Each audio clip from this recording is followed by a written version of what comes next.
Hola, un saludo especial. Estoy con un cartagenero cucuteño, más cucutoche que muchos de los cucutoches, nacido en Cartagena, cucuteño de corazón. Hablo de nuestro amigo Carlos Enrique Villadiego, coronel retirado de la policía. Cordial saludo, mi coronel Carlos Enrique. Cordial saludo, don Amaris. Qué gusto estar aquí. Esta es la casa de los cucuteños con 183,000 hogares abonados. Carlos Enrique Villadiego, voy a empezar por una foto que me llamó la atención. Usted en el comando Jungla, que es la última foto, si no estoy mal, usted en el comando Jungla, es un comando de la policía que tiene alto reconocimiento a nivel internacional. ¿Es esa? Bueno, sí, es una foto que me tomé en una ceremonia de la policía. Cuando vi al muchacho al comando Jungla, me dio nostalgia y fui y vi la juventud, el dinamismo del muchacho y me acordé que yo fui comando Jungla. Yo tuve afortunadamente el honor de ser parte del segundo curso de comando Jungla de la Policía Nacional. Sí. Eso fue por allá en los años 90. Bueno, el Carlos Enrique llegó a ser, y ahorita vamos a mirar la foto de eso, llegó a ser el comandante de policía de Norte de Santander en el 2010. De hecho, también fue secretario de tránsito en la Cúcuta para grandes cosas, pero llegó aquí de subteniente. Primero vino de subteniente, si no estoy mal, ha tenido una gran injerencia en la buena época de la seguridad de Cúcuta y Norte de Santander, y se quedó en Cúcuta. Es hoy en día una persona que trabaja en el sector de la gasolina de una manera importante, pero también es comentarista de radio, comentarista de televisión, pertenece de corazón a Cívica Televisión, estuvo con nosotros 4 años, pero quiere empezar por su familia. Este es una entrevista biográfica. Ya vamos a hablar de seguridad, ya vamos a hablar de gasolina, del subsidio para la gasolina, por qué la gasolina es económica en Cúcuta. Bueno, hablemos de eso y luego nos vamos a la familia. ¿Por qué la gasolina es económica en Cúcuta? ¿Qué hicimos en la Cúcuta para grandes cosas? ¿Cuántos galones de gasolina subsidiada había? ¿Y cuánto se logró dejar para esta ciudad y para el departamento en la Cúcuta para grandes cosas? Coronel y amigo Carlos Enrique Villadiego. Sí, don Amaris, antes de resaltar ese gran logro, debo contarles que el tema del combustible subsidiado, que no es subsidiado, sino es exento de impuestos nacionales. Pero nosotros decimos subsidiado para que la Sí, gente entienda. nosotros le decimos subsidiado y casi todo el mundo le dice así. Pero lo que hace el gobierno nacional es quitarle los impuestos nacionales y por eso nosotros en las áreas de frontera tenemos un precio más favorable, 2.000 pesos menos, más o menos. Eso fue un logro del norte de Santander, primero que todo, de la Asociación de Distribuidores Minoristas del Norte de Santander, encabezada por María Eugenia Martínez. Eso se logró hace mucho tiempo, después de mucha resiliencia en mantener un negocio que no era rentable. Pero ¿qué sucedió? En esa época, debido a la inundación de combustible venezolano, el cupo de combustible subsidiado, o sea, los galones que el gobierno nacional nos asignaba mensualmente eran 4,5 millones. Cuando vino la crisis del combustible producto del cierre de frontera que nos tocó asumir en su gobierno, Hablemos del año. el año fue el año 2015, agosto Sí. de 2015. Recuerdo tanto un buen día que la gente iba a tanquear a Ureña y la frontera estaba cerrada. Así de Sí. simple. Sí. Y los cupos de combustible que teníamos para el departamento se volvieron absolutamente escasos. Bueno, para resumir, teníamos 4,5 millones de galones y producto de toda la gestión que se hizo, el trabajo en coordinación con otros entes, con la policía. Como convencimos nosotros al ministerio. Claro, nosotros porque, fuimos. Sí, ahí estaba la asociación de combustibles. ¿Cómo se llama la asociación? ASESNOR. Sí, de empresas de combustible, pero si no tenía el respaldo del gobierno municipal, del gobierno local, empujando, demostrándole a la persona que manejaba las cifras en el Ministerio de Hacienda y en el Ministerio de Energía que era muy importante, no se hubiera logrado subir a los millones de cupos que le va a decir ahora a ustedes y nos va a contar el coronel Villadiego. Es que el logro de Acesnor fue anterior a eso y fue que el gobierno asignara el cupo, 4,5 millones. Pero una vez que tuvimos esa crisis por el cierre de la frontera y que se percató de la necesidad real que tenía Cúcuta, el área metropolitana y el departamento, ahí fue donde las autoridades locales tuvimos que intervenir ante el Ministerio de Minas y ante el Ministerio de Hacienda para lograr un cupo que en ese momento subió a 14 millones de galones. 10 millones de galones más. Por eso la gente tenía cómo tanquear en Cúcuta y no tenía que ir a Venezuela, y llegó un momento en que era más de 2,000 pesos, 2,500, 2,600 pesos, que era más económico que en el resto del país. Pero es que eso, imagínese usted, un gobierno nacional para que le regalara esa plata a una ciudad. Por cada galón estaba regalando 2,300 pesos. Algo así. O sea que si eran 10 millones de galones más, era galones, ¿verdad? Galones, 10 millones de galones. De 4,5 subimos a 10, a 14. Bueno, pero los 10 que nosotros subimos eran 2,000, póngale a 2,000 pesos, era 20,000 millones de pesos mensuales que logramos que le regalaran al municipio de Cúcuta, a todos los cucuteños, 20,000 millones de pesos mensuales del gobierno nacional que la entregaba, lo que nosotros decimos, subsidiada. Aquí hubo un problema, para que usted siga la explicación como la quiera terminar, pero el inconveniente es que eso cada vez ha bajado más. Don Amaris, una cosa que no estás mencionando, y es que cuando la gente tanqueaba en Ureña, en Venezuela o en las Pimpinas, a los municipios no les quedaba nada. Sí. Cuando el gobierno nos asigna esos 14 millones de galones que hoy día están por el orden de los 12, hemos bajado, ha venido subiendo y bajando de acuerdo a las mediciones que hace el gobierno nacional a través del Ministerio de Minas y Energía de las necesidades. Pero cuando el gobierno nacional nos asigna esos 14 millones de galones de esa época y la gente comienza a consumirlo en las estaciones legalmente establecidas, a los municipios les comienza a entregar la sobretasa al combustible. Sí. Y eso se tradujo en pavimentación de vías, sí, en obras, en mejoramiento de la malla vial. Esos recursos no existían y ahora existen. Sí. Qué bueno hubiera sido sacar unas estaciones de servicio ahí mientras hablábamos del tema. Si ahora regresamos, podemos sacar unas estaciones más adelante ahora que regresemos a este tema. O sea que ese fue un gran logro de nuestra administración. Magnífico logro. ¿Cómo llamaba el profesional ese que venía y que le tocaba a uno convencer de Bogotá? Venían dos muchachos muy jóvenes, pero muy inteligentes, no recuerdo los nombres,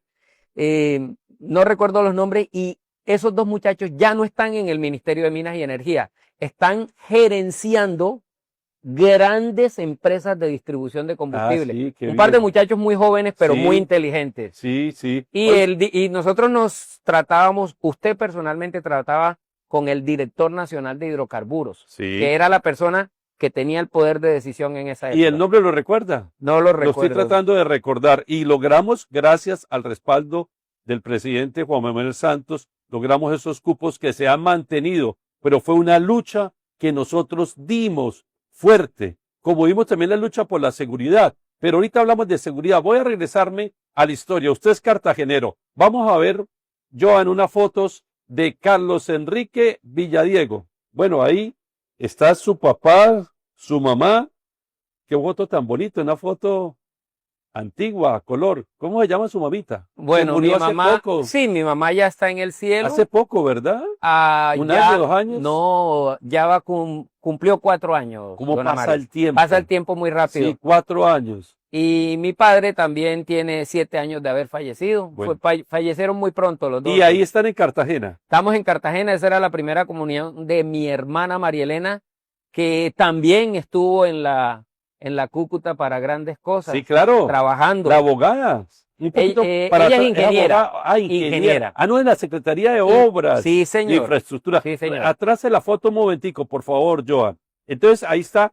Y ella todavía está en Cúcuta. Ella hace muy poco, pero ¿Se muy fue? poco se fue de Bueno, Cúcuta. tenemos que regrese. Ujú. La ingeniera, muy buena gente. ¿Usted y la pequeñita? Ella es mi hermana Sofía, la menor de mis hermanos de padre y madre, que es médico y que vive en la ciudad de Neiva. Hoy día mi hermana mayor se fue a la ciudad de Neiva también. Muy bien. Y la siguiente foto. Ahí es la primera comunión mía ya, Sí, qué que la bonito. hice estando en el Colegio Salesiano de Cartagena. Ah, somos salesianos. Soy salesiano, sí, señor. Yo sí. también. Qué bueno, don Amari. Recuérdelo. Sí.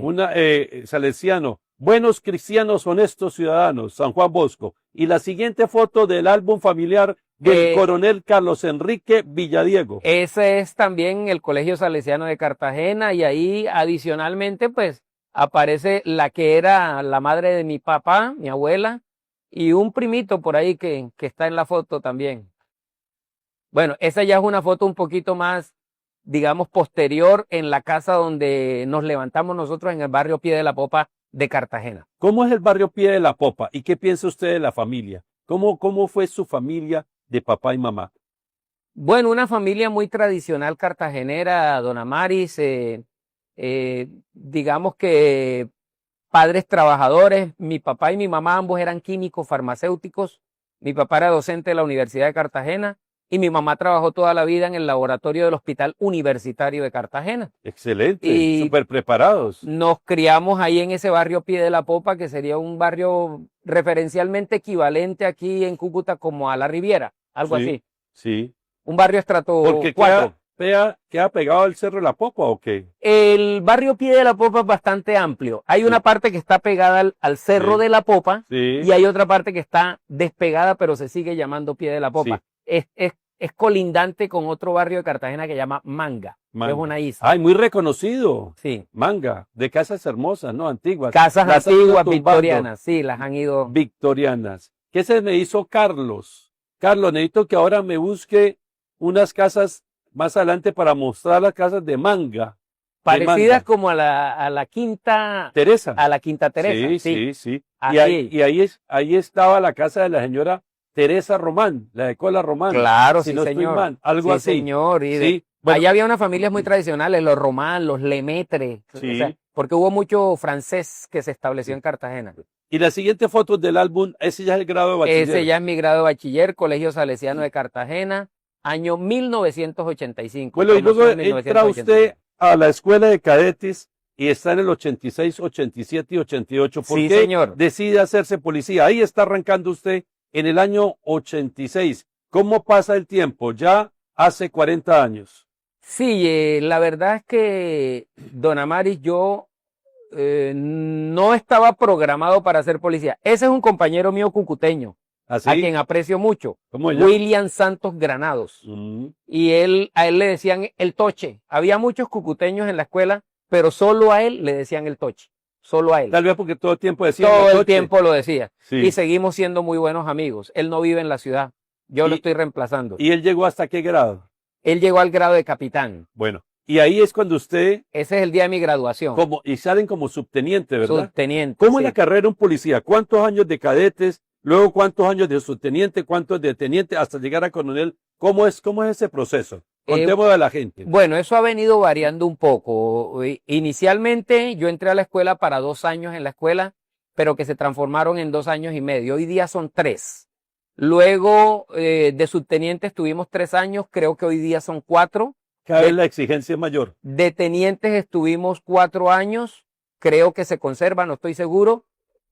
Y de ahí para adelante los grados ya, cada grado son 5 años. Creo que hoy día algunos grados ya son 6 años, porque han ido cambiando las cosas. ¿Usted cuántos años llegó a estar en la policía y se retira de coronel, verdad? 27 años. Yo fui llamado a calificar servicios en el grado de coronel. De coronel. Sí, señor. Bueno, y después usted sale ahí y la primera ciudad es la ciudad del Toche, en Cúcuta.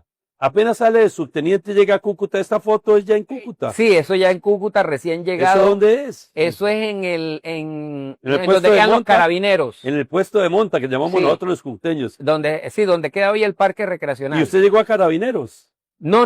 Estaba haciendo algo ese día. Me causa curiosidad que ahí está el sargento mayor Merchán, una Sí. persona muy conocida aquí en la ciudad. Ahí Un estaba. saludo para el sargento. ¿Y eso qué año es? Eso es en el Parque Santander, En la año posesión. 85. Sí. Creo, si no estoy mal. No, 85 no. Perdón, 88. 88. 88. Creo que sí. El capitán que está ahí es el capitán González Arria, que hoy día vive en Cúcuta.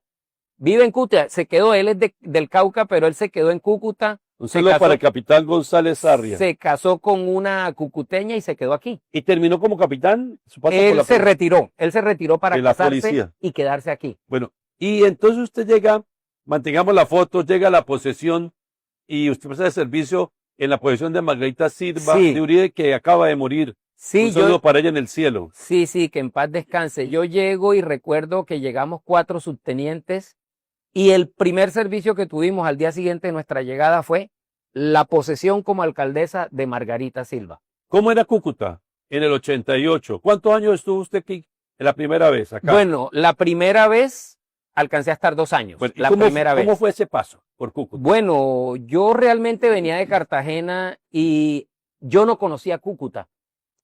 Pero no sé si por la cercanía de Cúcuta con Venezuela, no sé por qué aspecto, Por el Caribe. pero en muchas cosas ustedes nos llevaban años luz a Cartagena, que es una ciudad turística, que es una ciudad donde llegan extranjeros, pero digamos había muchas cosas que para mí estaban adelantadas a su época. Así. Digamos, sí. Eso no lo había captado. No. Digamos, el parque automotor que había en Cúcuta era un parque absolutamente sí. superior Claro, por al de Venezuela. cualquier ciudad. Puro LT Landau, un Caprice clásico. Unos carros hermosos, Bueno, sí, la mayoría inmenso, americanos. venezolanos todos. Sí, pero importados de Norteamérica. Eso era fascinante. La vida nocturna de Cúcuta era una vida nocturna espectacular. El trato y digamos la madurez de los jóvenes cucuteños para mí era muy superior a la que yo había dejado en Cartagena. Bueno, conocí muchas cosas que me gustaron de Cúcuta. Una cosa muy curiosa, cuando yo llegué a Cúcuta todavía era la época en que uno se iba a parchar, como dicen los chicos ahora, en el malecón. Sí, claro. Uno llegaba y parqueaba el carro y se bajaba del carro con la música a todo volumen. Y se sentaba uno en el andén del malecón a tomar polar, sí. Que se la vendían en unas neveritas. Sí. Hoy día ya no existe, pero eso a mí me parecía espectacular. Y en todo el ahí estaba separador. Olegario Dávila, era el presidente de la Asociación de Vendedores del Malecón. Un saludo para Olegario Dávila. En el separador, en toda la mitad del malecón, vendían hamburguesas. Sí. En toda la mitad del malecón, en todo el separador, había carros de hamburguesas, unas cosas que me parecían a mí espectaculares. Cuando yo salí de Cartagena, uno estaba acostumbrado a la hamburguesita normal, la carne, la cebolla, el tomate, la lechuga y fuera. Y aquí estaban adelantados, eran mucho más, digamos, gourmet. hábiles y gourmet para la comida de calle, digámoslo así. Sí. Otra cosa que me fascinó de Cúcuta era los desarrollados que estaban en el tema del bronster. Sí. O sea, en Cartagena había creo que 2 locales de pollo asado y no había de bróster. En Bogotá sí había bróster, pero cuando llego a Cúcuta por todos lados, me acuerdo que estaba Mundi Pollo, Tenta Pollo y una cantidad de marcas que le ofrecían a uno cosas que en mi ciudad no las tenía. Entonces, cuando llegué me enamoré de Cúcuta. Cuando en esa época no existía las empresas de aseo. El aseo lo hacía el municipio de Cúcuta. Al hacerlo el municipio de Cúcuta no era el mejor aseo que había.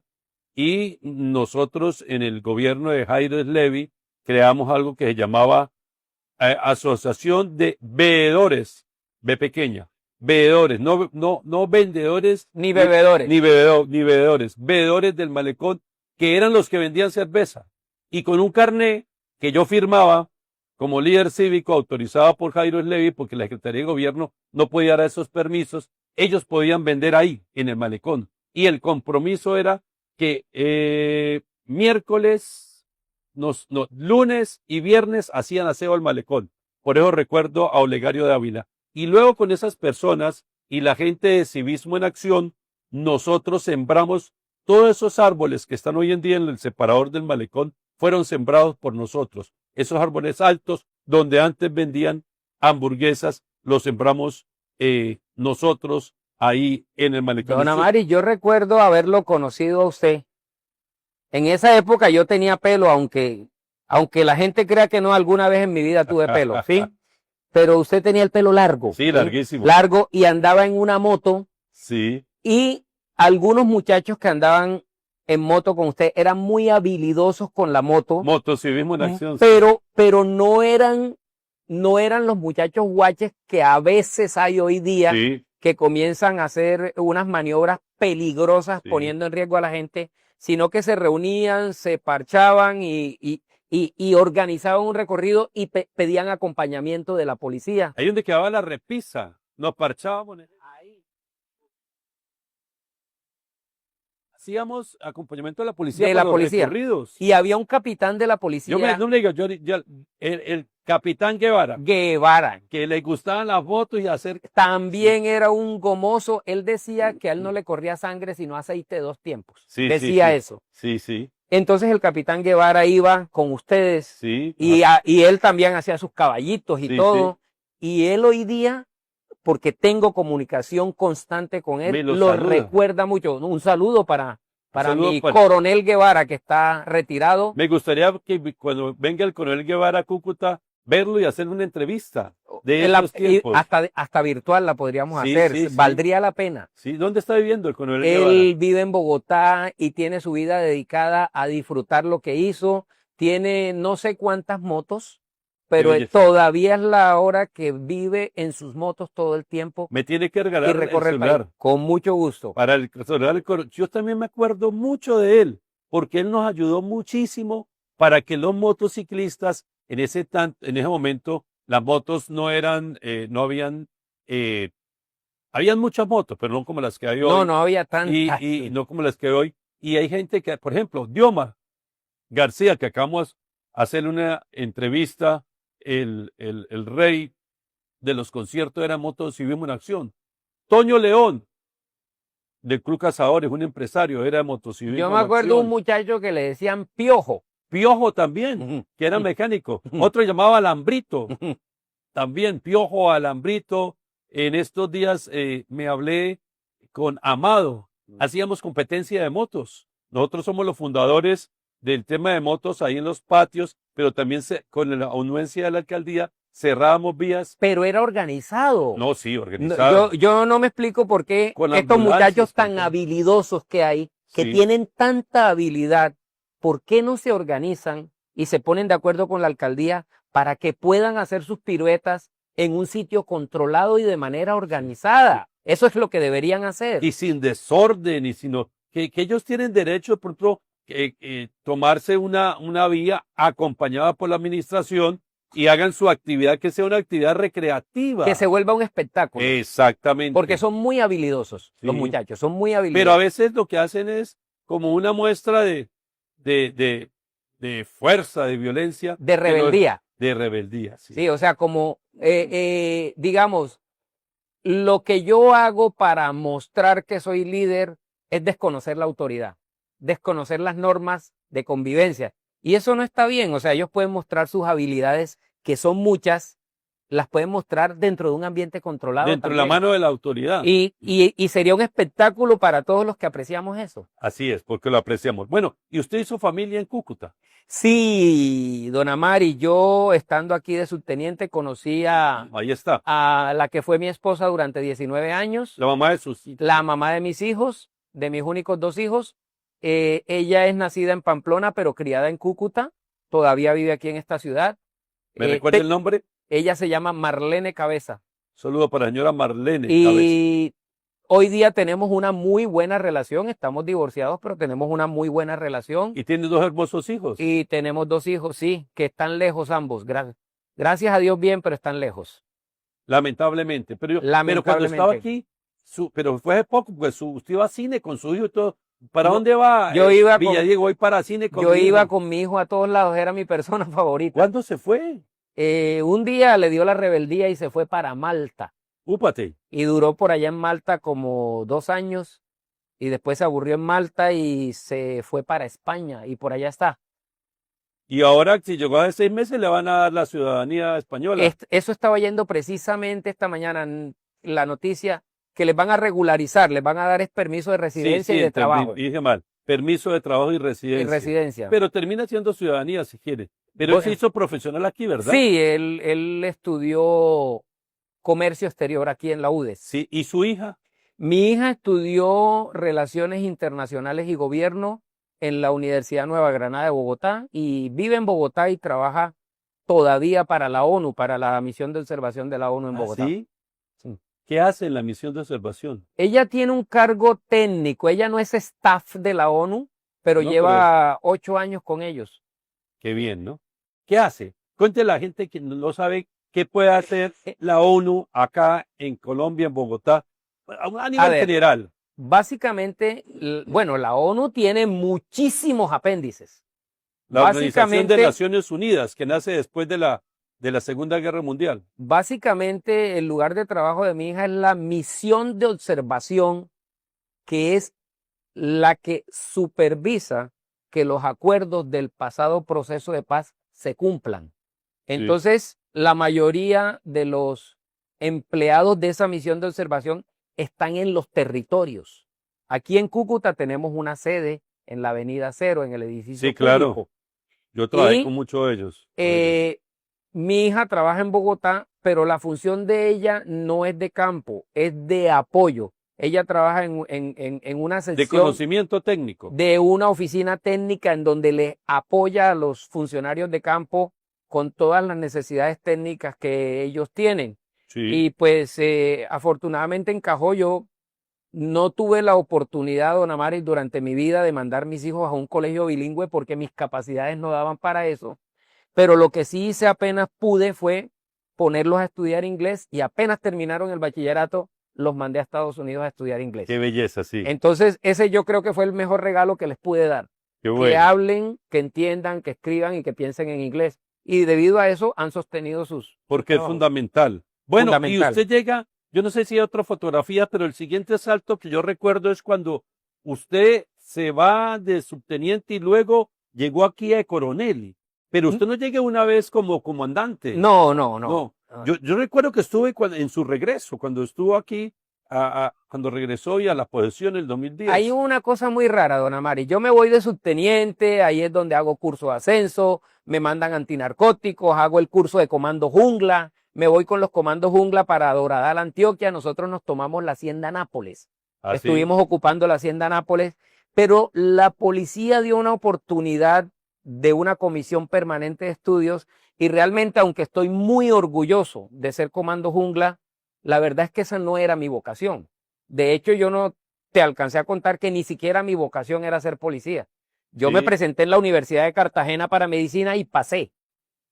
Pero mi papá, que quiso ser policía y que no pudo serlo porque no tenía los recursos Pero era económicos. químico farmacéutico. Eso es otra historia. Sí. Él no pudo ser policía porque no tenía los recursos. Sí. Entonces, él se puso a trabajar como mensajero, como todero, como todo lo que pudo, y tuvo la oportunidad de que abrieron la facultad de química y farmacia y se metió a estudiar. Sí. ¿Sí? Pero porque le tocó, porque se dio la Pero oportunidad. no quiso que usted estudiara medicina. No, él quería que yo fuera policía y que todos sus hijos fueran policías. ¿Ah, sí? Sí.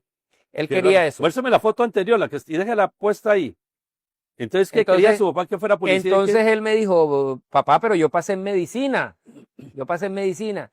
No, pero vete para la policía, pruebas y si no te gusta te sales, que el cupo te lo guardan un año. Hay una historia muy curiosa. Eran 100 cupos para entrar a estudiar medicina en esa época. Bueno, yo tuve uno de los cupos, yo me presenté y pasé.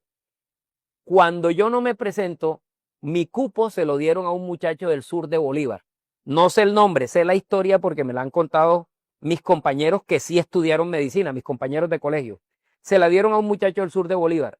Y me cuentan mis compañeros que ese muchacho se hizo médico, se especializó y se fue a los Estados Unidos y vive en los Estados Unidos y es considerado un gran científico. Qué belleza, Entonces, ¿no? pues no, ni siquiera sé No el se nombre. perdió. No sé el nombre, lo podría averiguar lógicamente, claro. pero el cupo fue aprovechado por alguien. Aprovechado bien. Entonces, pues yo entré a la escuela, no era lo Y que usted quería era en un jungla, principio. o sea, esos que los troperos, los duros. Entré y me hice policía, pero Pero bueno, lo mandan a qué curso y por qué termina. ah, Esa foto de aquí es de la que posesión de. pero entonces, don Amaris, yo me voy de subteniente, me quedo por allá, me voy a la Comisión de Estudios Permanentes, estudio Tecnología en Comunicaciones y Electrónica en el ITEC de Telecom. Me gradúo como tecnólogo, entonces me mandan a la parte técnica de la policía. Usted era en la parte administrativa, yo la En la recuerdo. parte técnica, ¿sí? Sí, Entonces yo regreso aquí como jefe de comunicaciones en el año 94, en pleno sí, Mundial de Colombia 94, sí. y estuve hasta finales del 95, me fui para Bucaramanga y ahí es cuando vuelvo de teniente coronel. Cuando vuelvo de teniente coronel es porque dejo la parte técnica, ya dejo la parte técnica y vengo aquí a ser policía nuevamente. De Entonces, pistola ya. llego aquí y me mandan de comandante de distrito Caña, porque todavía no era metropolitana, era departamento. Sí. Llegué aquí, comandante distrito Ocaña, y estuve 4 meses en Ocaña como comandante distrito y vine aquí a ser comandante operativo a hacer carrera aquí en Cúcuta. Y en el 2010 se posesiona de comandante de Norte de Santander. ¿Cuánto Sí, tiempo estuvo y al poco tiempo se retira? ¿Y cómo era la ciudad y el departamento en ese momento? sí, yo conocí este departamento casi que como la palma de mi mano siendo jefe de comunicaciones, porque tenía que ir a todas las estaciones y en un trooper, no en helicóptero, en un trooper, Sí. había que ir a toda Así parte. unos troopers que habían. Sí, Sí, me acuerdo. entonces, bueno, yo soy comandante operativo aquí en el norte de Santander, después se crea la metropolitana, soy comandante operativo de la metropolitana, soy subcomandante de la metropolitana y me entregan la responsabilidad del departamento. El doctor William Villamizar me entrega la bandera del departamento y soy comandante del departamento norte de Santander casi 2 años. Fue una época muy dura, muy conflictiva. Ujú. El recuerdo más triste, aunque tengo varios, pero el más triste de todos fue en la segunda vuelta de las elecciones de Juan Manuel Santos, cuando una patrulla que estaba en Tres Bocas fue emboscada, les pusieron unos explosivos en el camino y lastimosamente pulverizaron el vehículo y a todos los que iban adentro. 8 muchachos Qué jóvenes terrible, ¿no? murieron por esta guerra absurda que se vive. Eso fue no solo el momento más triste de todo mi comando, sino uno de los más tristes de mi vida. Ver, ¿Le llegar pega al mucho? sitio, Sí, regresemos acá, a la cámara acá. llegar al sitio y encontrar un hueco y el pedazo más grande que encontramos fue un pedazo de motor del carro. Eso fue lo más grande que encontramos.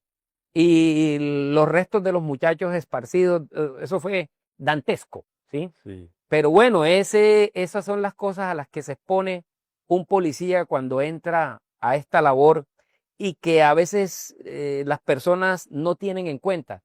Cuando se critica, lógicamente hay errores por parte de funcionarios de la Hay muy policía. buenos policías, pero también, o sea, la gran mayoría de los policías son buenos, prestan su servicio. Hay algunos que no lo hacen Sí, bien, sí, pero claro. como en todo, pero la policía es una gran institución. A mi padre lo asesinaron 2 policías, pero no por eso yo no, cuando fui alcalde no hice un gran trabajo con la policía. Usted recordará que le dimos más de 300 motos a la Muchísimos policía, recursos, patrullas inteligentes, muchísimos recursos. cámaras de seguridad. Usted me apoyaba y respaldaba con su conocimiento y trabajamos porque con la policía hay que trabajar. Lo que pasa es que si hay algunos policías que están en un error, lo que hay que extirparlos y sacarlos de la entidad, pero la policía con ellos hay que trabajar. Pero siga hablando usted de eso. Sí, entonces en esa época, siendo comandante de departamento, vivía uno una zozobra diaria, o sea, cuando me acostaba por la noche era a qué hora de la madrugada me van a llamar para informarme que están atacando una estación. Sí. Sí, tuve muchos momentos así, pero bueno, las cosas se dieron, se llevó a cabo el comando y finalmente yo dejé de ser comandante del Departamento Norte de Santander en diciembre del 2011. Uh-huh. Luego de eso me mandaron a unas vacaciones y en mayo del año 2012, pues el mando institucional tomó la decisión de llamarme a calificar servicio, Sí. decirme que ya no continuaba con mi labor. Sí. Entonces les di las gracias por todo el tiempo que me dieron y salí a a ser un ciudadano más, muy agradecido con la institución. Hoy día y usted muy es policía agradecido cívico también. Sí, soy policía cívico. Y le agradece mucho a la institución, sí. Es una persona que le agradece y la ciudad le agradece lo que usted le ha servido. Bueno, entonces hablemos qué pasa después de que usted se retire de la policía. Después de que me retiro de la policía, comienzo a estudiar Derecho. ¿Esta foto qué es? Esa foto fue en Taiwán, en Taipei, en un curso de desarrollo nacional que estábamos haciendo allá en esa ciudad. La policía me mandó, mira, don Amaris, que hay un dicho que dice, en tierra de ciegos el tuerto es rey. Como yo hablo un poquito de inglés, yo no domino el inglés, pero hablo un poquito de inglés, o sea, lo suficiente para hacerme entender y para entender una conversación. Entonces, cada vez que había cursos internacionales, yo era candidato. Entonces, tuve la oportunidad de ir a Taiwán, tuve la oportunidad de ir a Estados Unidos varias veces y a Japón 2 veces también. Qué belleza. Todo por saber un poquito de inglés. Sí. Porque cualquiera diría, es que usted domina el inglés. No, no lo domino, pero lo entiendo. Lo entiendo cuando una persona me lo habla y estoy en la capacidad de entablarle la conversación. Entonces ahí, siendo comandante del departamento, yo estaba en Taiwán con personas de toda Latinoamérica en un curso de desarrollo nacional. Hay más fotos de la policía. Ya aquí esta es otra historia acá. ¿Esto qué es?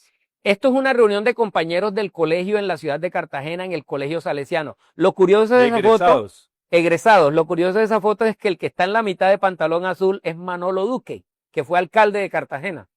Fue un compañero de nosotros que, la verdad, cuando Manolo vea este video, ojalá no se ponga bravo, no era muy aventajado académicamente, pero era muy astuto. Sí. Y se volvió periodista. Él tenía sangre de periodista desde que estaba en el colegio. Sí. Se volvió periodista, creo que trabajaba en Caracol y se hizo popular en Cartagena y llegó a ser alcalde. Alcalde, felicitaciones sí, al señor alcalde Manolo Duque. Entonces usted aquí sale de la policía y ¿qué pasa ahí? Cuando salgo de la policía, tengo un año de esos de que uno no sabe qué hacer, como pensaba yo, como un pájaro que le abren la puerta de la jaula y no sabe qué hacer. Finalmente, cuando salí de la jaula... Después de 27 años de la policía. Después de 27 años de hacer caso, de pedir permiso, y una cosa tan curiosa, yo decía, oiga, pero yo puedo ir al aeropuerto y tomar un avión y no tengo que pedirle permiso a nadie. O sea, todavía es la hora que no me acostumbro. Sí, claro. Porque ya uno tan acostumbrado a eso.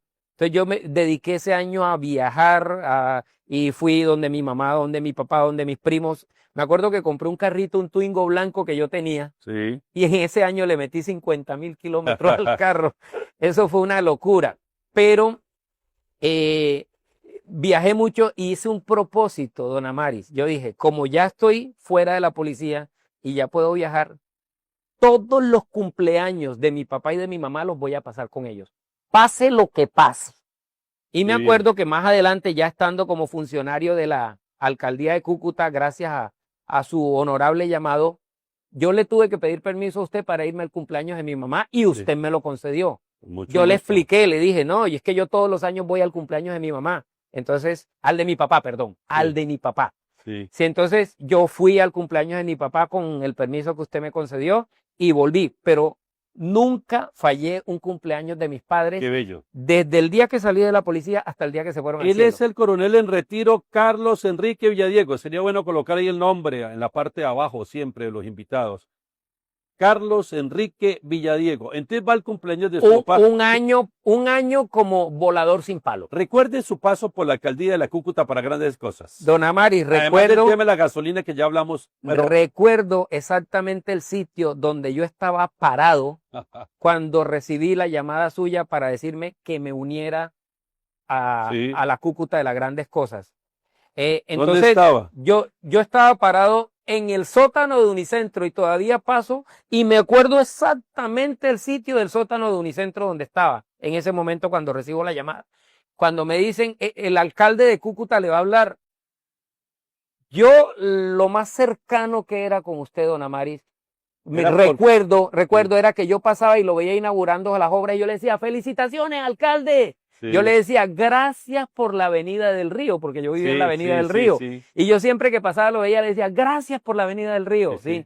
Eso lo decía y lo decía muchas obras. De corazón. Pero corazón. Porque yo lo admiraba y lo admiro mucho, porque vi su paso por la policía y usted cuando estuvo en la policía siempre fue muy amable conmigo en darme entrevistas, en aceptarme las citas y fue por eso. Entonces recibe la llamada y ¿qué pasa ahí, Carlos Yo Enrique? recibo la llamada suya donde me dice, ahora, tengo que decirlo, la decisión suya fue una decisión por la ciudad, o sea, usted me llamó a mí porque pensó que yo era capaz de Sí, hacer ese trabajo, porque yo no era cuota política de de nadie, nadie, sí, ni nadie se lo recomendó, sino usted pensó en mí y yo sentí un gran honor primero y le dije, por supuesto, alcalde, claro que sí. Yo estaba estudiando Derecho, pero yo adicionalmente soy administrador policial con tarjeta profesional. Recuerdo que algunos funcionarios de talento humano de la alcaldía me pusieron se decía problemas. que no Esa servía. carrera no existe. ¿Y cómo que no existe si está en el SNIES? Sí, Búsquela en el SNIES, aquí está mi tarjeta profesional, todo, mire. sí, Entonces, claro, pero no, que esa carrera no existe, que usted no la conozca no quiere decir que no exista. sí, Claro,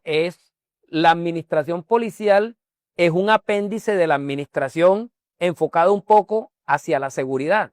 Pero es que cuando los policías somos ya comandantes, lo que administramos es talento humano y recursos. sí, Nosotros tenemos que ser administradores. Por eso hoy día los policías o son criminalísticos o son administradores, digamos, formados profesionalmente o entran con una carrera liberal ya a la policía. Pero ya hoy día todos los oficiales de la policía son universitarios graduados con tarjeta profesional, que la gente de pronto no lo dimensiona bien. Entonces, bueno, entré a trabajar en la Cúcuta de las grandes cosas y recuerdo que hicimos muchas cosas, pero hay dos que no se me van a olvidar. La primera fue lograr que nos aumentaran a 14 millones de galones el cupo de combustible subsidiado para el departamento, lo cual lógicamente llenó las necesidades que tenía el área metropolitana en esa época. Todos los que estuvieron aquí en el 2015 recuerdan en ese mes de agosto las filas de kilómetros que sí, tenían que hacer las personas para conseguir una tanqueada que era racionada. Pero siguiendo sus instrucciones, le dimos manejo a la situación. La policía nos contribuyó en esa época y le puso servicio de policía a todas las estaciones que sí, existían.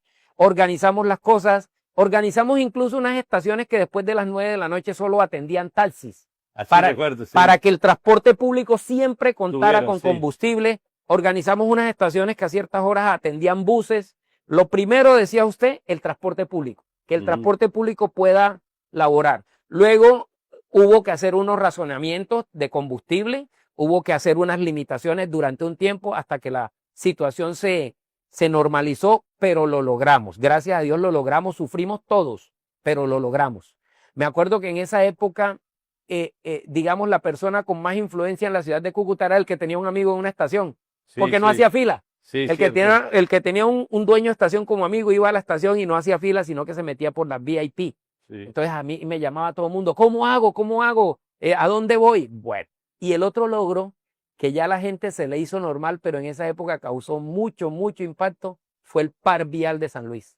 sí, Cuando se abre el par vial de San Luis y se pone una vía de ida y otra vía de regreso, y inicialmente pavimentadas, bien pavimentadas, bien señalizadas, tanto vertical como horizontalmente, y eso tuvo muy, pero muy buena acogida. Aparte de otras cosas más pequeñas de señalización vertical y horizontal que hicimos, aparte de que manejamos con mucha paciencia y con, y con mucha cordura el tema de esos buses que tenían más de 20 años de servicio, que tenían que salir, que tenían que chatarrizar y que nos llegaban a todas las personas, pero mire que este es mi único sustento, que yo qué hago, qué tal. Entonces a eso se le dio un manejo de manera que finalmente las personas llevaran sus vehículos a chatarrizar y pudieran hacerse partícipes de los beneficios que el gobierno nacional les ofrecía. sí. Carlos Enrique, hablemos un tanto y dejemos me gusta mucho esa cámara, las dos cámaras abiertas me gustan mucho, tanto la de arriba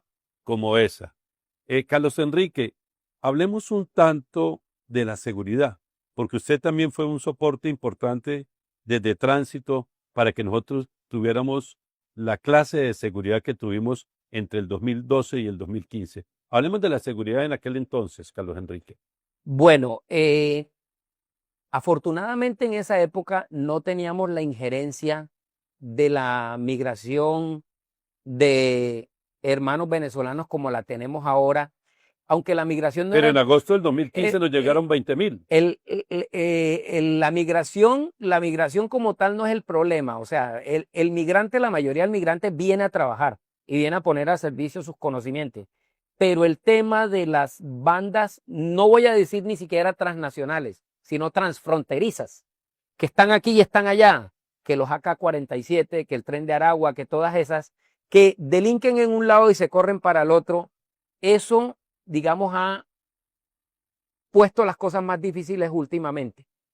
Hay una teoría, porque me gusta mucho investigar sobre eso, y es que el principio de la seguridad es el orden. O sea, no puede haber una ciudad segura que sea desordenada. Recuerdo yo en alguna época que estuve en un escenario allá en Bogotá donde nos decían, nos ponían el ejemplo, que las vías que intervenían para crear las rutas del Transmilenio, como se intervenían, se ponían más bonitas, se iluminaban, inmediatamente se volvían más seguras, sus índices de inseguridad bajaban. Y yo creo que aquí sucedía lo mismo. O sea, cuando una ciudad tiene orden, una ciudad es más segura. Claro. Los problemas de seguridad en ese momento no eran tan graves como los actuales.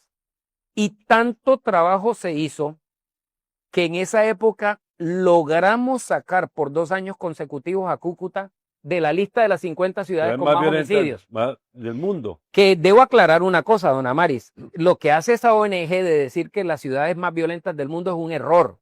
Porque es que la violencia no depende solo del homicidio. Sí, depende de la violencia intrafamiliar, depende de las lesiones personales, del hurto, de muchas cosas es de más. homicidio. Pero entonces ellos dicen las ciudades más violentas del mundo. No, técnicamente se debería decir las 50 ciudades con más homicidios por tasa de 100.000 habitantes. Sí. Eso es lo que técnicamente se debería decir. Pero nosotros la sacamos de ahí. Nosotros la sacamos 2 años. Además porque además, Carlos Enrique, nosotros salíamos a operativos en la noche, en la madrugada. A toda hora acompañábamos a la policía. Había operativos. Acompañar a la policía.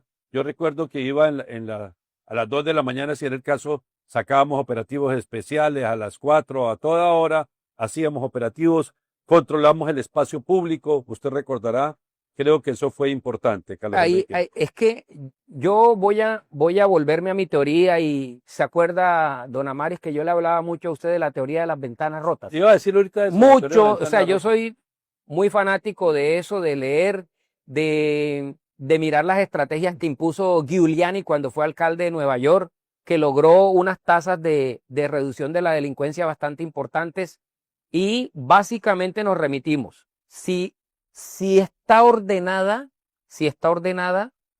la ciudad va a ser más segura. ¿Por qué? Porque desde un principio las personas saben que no se puede ir en contra del orden social y del orden ciudadano. A mí me entristece. Antes me daba rabia. Hoy día me entristece cada vez que llego a un semáforo y veo 1, 2, 3, 4 motocicletas y hasta carros pasándose el semáforo en rojo, como si el semáforo no existiera. Sí. Entonces, ¿qué es el mensaje que nos están dando estos ciudadanos? Esa norma social a mí no me aplica. A mí, en este momento, me prioriza más la prisa que tengo de llegar al otro lugar. Pero de pronto accidentar a alguien. Va a suceder, va a suceder. Hay mucho desorden social. Yo veo que no solo las motocicletas, los vehículos circulan en contravía como si nada pasara, y no creo que eso sea un problema que se tenga que arreglar única y exclusivamente con controles operativos y comparendos. No, porque ese es un tema ya de costumbre social. Ciudadana. Eso tiene del compromiso ciudadano eso tiene que atacarse, pero con cultura ciudadana, con campañas de cultura ciudadana. Cuando nosotros tratamos de atacar eso solamente con el garrote, solamente con el comparendo, eso se vuelve un boomerang y la gente comienza a seguirlo haciendo por rebeldía. Sí. Pero si nosotros tratamos de concientizar a una persona de que no debe hacer ciertas cosas porque están mal, porque son peligrosas, porque van en contra del orden ciudadano, y la gente se convence, entonces no lo vuelven a hacer. Ahora bien, existe la teoría también que viene de la administración de Antana Poco en Bogotá, que fue estudiada, de que yo me portaría bien, pero si los otros se portan bien.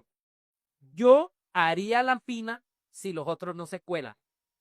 Entonces, la gente dice, yo lo hago porque los demás lo hacen. Necesitamos definitivamente invertir más en cultura ciudadana. Invertir más en cultura ciudadana, nos está diciendo Carlos Enrique Villadiego. Necesitamos invertir más en cultura ciudadana y está planteando la teoría de Antana Mocus, que si yo me porto bien, yo lo hago si los otros lo hacen. Sí. Bueno, ¿y qué es sobre esa teoría? Y luego vemos las fotos de la policía cívica. Bueno, en esta que está en pantalla estoy en la única vez desde el año 2015 que he ido a Venezuela. La única vez. Ahí con mi amigo, porque no puedo negar que es mi amigo el cónsul Sergio Arias. Un gran señor. Un gran señor con el que nosotros cuando nos reunimos y nos tomamos café solíamos decir, el cónsul lo dice, el coronel y yo en 5 minutos resolvíamos cosas que a la Cancillería le tomaría 2 meses. Y es que resolvimos muchas cosas con el cónsul Sergio Arias así, porque él es un hombre de decisiones como lo era yo cuando era policía activo. Recuerdo un incidente que nos pasó, don Amaris, de un par de soldados que borrachos se metieron a Colombia con un camión del ejército venezolano. Y eso él y yo lo resolvimos en 10 minutos y los devolvimos para el otro lado y ya. No formamos escándalo, no hicimos bulla y se solucionó el problema. Y lo mismo con una vez que un muchacho pasó acá y se le olvidó que tenía la pistola en el carro y ya se iba a formar mejor dicho, un Dios es Cristo porque un venezolano con una pistola no estaba haciendo nada malo, se le olvidó. Sí. A mí me ha pasado. A mí hace muy poco en el aeropuerto me encontraron un cartucho de mi pistola en el equipaje. Se me quedó ahí. Sí. No la pistola, el cartucho. Y fue un problema. Claro, me tuvieron que aplicar el protocolo. Es que la seguridad del aeropuerto es una seguridad muy estricta y así tiene que ser. Me aplicaron el protocolo que me tenían que aplicar con mucha decencia. Señor, no hay problema, esto pasa muy seguido, pero usted no se puede ir en ese vuelo. A usted le vamos a incautar este cartucho, lo vamos a mandar en el vuelo siguiente, vaya a cambio. O sea, el trato en el aeropuerto muy decente y los protocolos de seguridad a la altura. Bien hecho. Para ir cerrando, entonces vimos una foto, creo que es de policía cívica, la que vimos. Sí. Bueno, sí. Esa foto, hablemos de la policía cívica. Hablemos de Cívica Medios, hábleme de su paso por... Hay fotos de mi paso. Sí, y usted sigue siendo de la casa, indudablemente, pero hablemos ahora de su paso por Cívica Televisión. Aquí siempre las puertas están abiertas y además de eso, de su paso por la Policía Cívica, para ir cerrando esta hermosa conversación con Carlos Enrique Villadiego. Bueno, don Amaris, el paso mío por Cívica fue una hermosa oportunidad que usted me dio de incursionar en el mundo del periodismo. Yo recuerdo que usted me invitó a ser panelista en algún programa y poco a poco me fui quedando.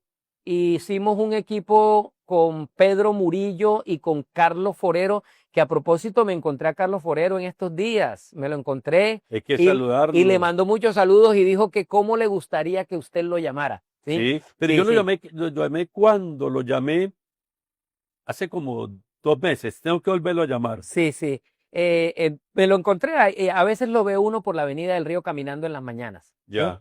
Bueno, hicimos el equipo con Pedro Murillo, con Carlos Forero. En algún tiempo estuvo Mary Stapper y otros periodistas, muchachos jóvenes que fueron pasando por el canal y que hoy día están muy bien rankeados en algunos medios de comunicación del nivel nacional. Cierto. Utilizaron a Cívica como un peldaño para aprender. Para aprender. Bueno, yo ahí aprendí muchas cosas de ustedes, de los que son verdaderos periodistas, porque a pesar de que el periodismo es un oficio, usted también lo es. Se tiene que ser un profesional del periodismo para ejercerlo con responsabilidad.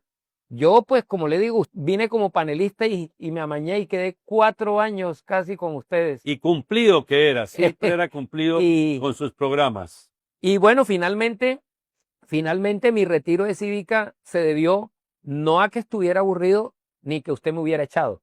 Para nada. Se debió a que me llamaron a que fuera a vincularme a una empresa privada de la rama del combustible. Que ahora está en esa rama. trabajando con empresas de estación de Yo servicio. salí de Cívica Tele y me llamaron una empresa que se llama Estaciones Privadas Nacionales y allá fui a manejar operativamente el personal de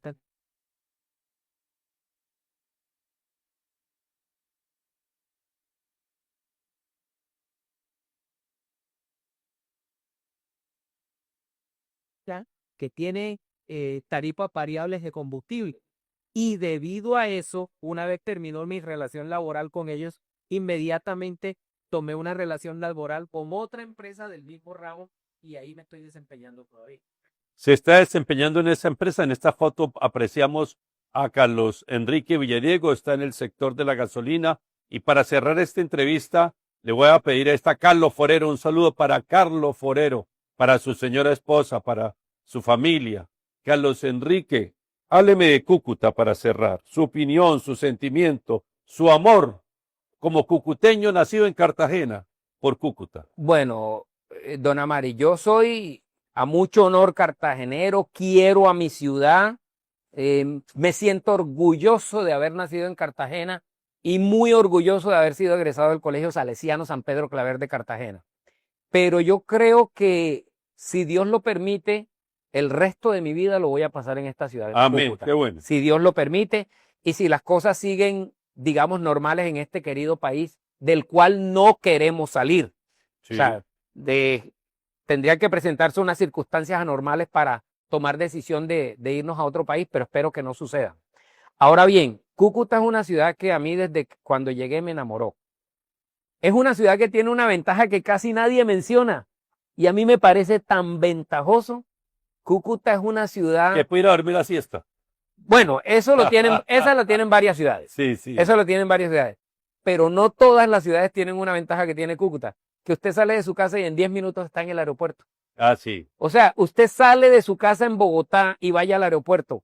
Mínimo, dependiendo de donde salga, demora 1 hora para llegar al aeropuerto. Cierto. Sí. En Bucaramanga tiene que subir a Lebrija. Sí. En Cartagena tiene que ir a Crespo, 1 hora se demora. En cambio, yo salgo de mi casa y en 10 minutos estoy en el aeropuerto de Cúcuta y de ese aeropuerto a cualquier lugar del mundo. Entonces, Cúcuta es una muy buena ciudad. Suelo decir que lo único que le falta a Cúcuta para ser perfecta es tener playa. Ajá. Es lo único. De resto Tener es una mar. ciudad demasiado agradable. Tiene el tamaño perfecto, ni tan grande para ser fastidiosa, ni tan pequeña para ser un pueblo. Lastimosamente, la cultura de algunos está haciendo que la ciudad se ponga desordenada. Si todos nos ponemos de acuerdo, podemos hacer, ¿por qué no? ¿Por qué no soñar con Cúcuta como destino turístico de diversión o como destino turístico gastronómico?